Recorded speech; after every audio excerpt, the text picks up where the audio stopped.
नमस्कार फ्रेंड, मैं हूँ चंदन पटेल और देखिए आज मैं बात करने जा रहा हूँ रेनुका शुगर के ऊपर। आप यहाँ पे देख सकते हैं, मात्र इसमें आप 4500 रुपये लगाकर लगभग आप 100 क्वांटिटी बाई कर सकते हैं।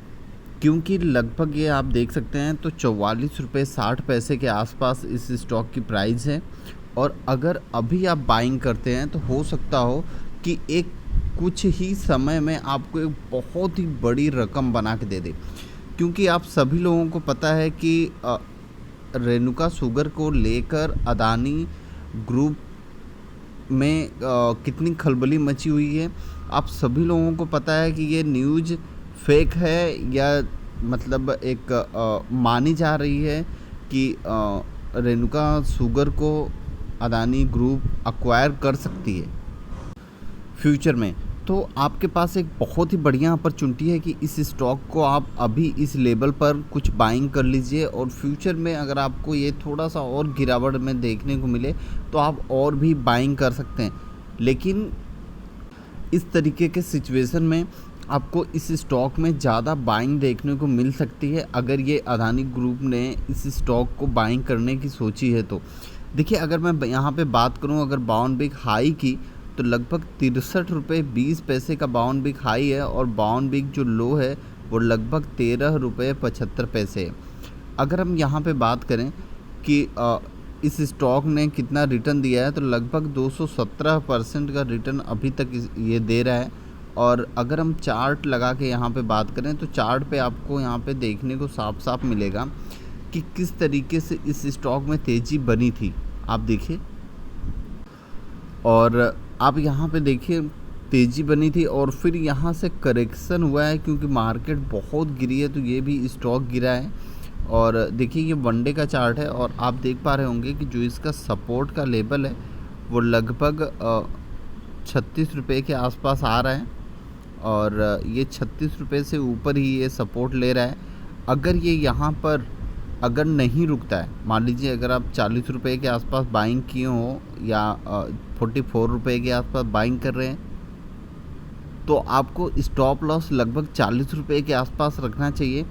और अगर यहाँ से ये स्टॉक करेक्शन होता है तो आपको फिर नेक्स्ट है वो लगभग 32 रुपये के आसपास जाना चाहिए बाइंग के लिए। चलिए मैं यहाँ पे वीकली चार्ट लगा के दिखा देता हूँ आपको किस तरीके की सिचुएशन है और क्या बन सकती है। जो इसका सबसे बड़ा सपोर्ट का लेवल है वो लगभग 25 रुपये के आसपास है। आप यहाँ पे देख पा रहे होंगे 25 रुपये। और उससे जो एक बड़ा सपोर्ट का लेवल है वो एक सपोर्ट का लेवल है लगभग 35 रुपये के आसपास, फिर 30 रुपये के आसपास। फिर आपको जो सबसे बड़ा सपोर्ट का लेवल मिलेगा वो लगभग 25 रुपये के आसपास।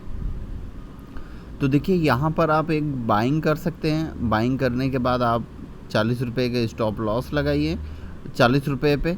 अगर 40 रुपये पे अगर स्टॉप लॉस हिट होता है तो फिर आप वेट करिएगा लगभग 30 से 25 रुपये के आसपास आने की। अगर यहाँ पे 25 रुपये के आसपास आता है तो आप एक अच्छी क्वांटिटी आप यहाँ पे बाइंग कर सकते हैं। लेकिन अगर आप फ्यूचर के लिए रखेंगे तो शायद अगर अदानी विलमार या अदानी ग्रुप का अगर इसमें नाम होगा, अगर सच में उन लोगों की रुचि होगी तो आपको ये लेवल पर भी स्टॉक नहीं मिलने वाला है। 60 रुपये के लेवल पर भी स्टॉक नहीं मिलने वाला है, ठीक है ना। क्योंकि आप देख रहे हैं कि जब अगर इस स्टॉक में खाली नाम हुआ था कि अदानी विलमार का तो यहाँ पे देखिए अपर सर्किट लगना चालू हो गया था इस स्टॉक में, ठीक है ना। तो बहुत तेज़ी थी, बहुत भयंकर तेज़ी थी। फिर धीरे धीरे करके जैसे ही मार्केट करेक्शन हुआ फिर उसी के हिसाब से ये मार्केट में भी ये स्टॉक क्रैश हुआ, ठीक है ना। तो देखिए सारी चीज़ें मैंने बता दिया है आपको किस तरीके से ख़रीदारी करनी है और एक अच्छे लेवल पे ये आपको अवेलेबल है। तो अगर आपको यहाँ पे ख़रीदारी करना हो तो आप ज़रूर मात्र 100 क्वांटिटी ख़रीद लें। फिर फ्यूचर में अगर आपको ऐसा लगे कि ये स्टॉक गिरावट में आता है तो आपको जैसे जैसे मैंने लेवल प्रोवाइड किए हैं आप उस हिसाब से बाइंग करते जाइएगा। अगर यहाँ से ऊपर जा रहा है, ठीक है ना, तो आप छूइएगा मत क्योंकि आपके पास खुद ही ऑलरेडी 100 क्वांटिटी पड़ी हुई है, ठीक है। Okay, thank you friend.